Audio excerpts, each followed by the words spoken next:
एक दौलतमंद इंसान ने अपने बेटे को वसीयत देते हुए कहा, बेटा मेरे मरने के बाद मेरे पैरों में ये फटे हुए मोजे यानी जुराब पहना देना, मेरी ये इच्छा जरूर पूरी करना।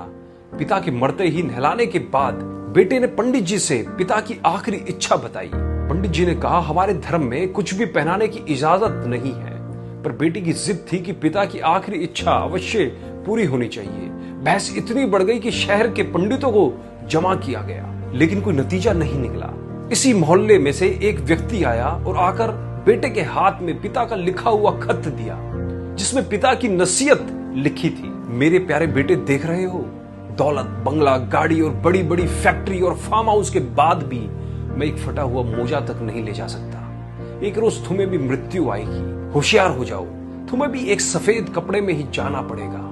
लिहाजा कोशिश करना, पैसों के लिए किसी को दुख मत देना, गलत तरीके से पैसा ना कमाना, धन को धर्म के कार्य में ही लगाना। सबको यह जानने का हक है कि शरीर छूटने के बाद सिर्फ कर्म ही साथ जाएंगे, लेकिन फिर भी आदमी तब तक धन के पीछे भागता रहता है जब तक उसका निधन नहीं हो जाता। बेटा, कुछ बातों का हमेशा याद रखना, जैसे जो आपसे दिल से बात करता है उसे कभी दिमाग से जवाब मत देना।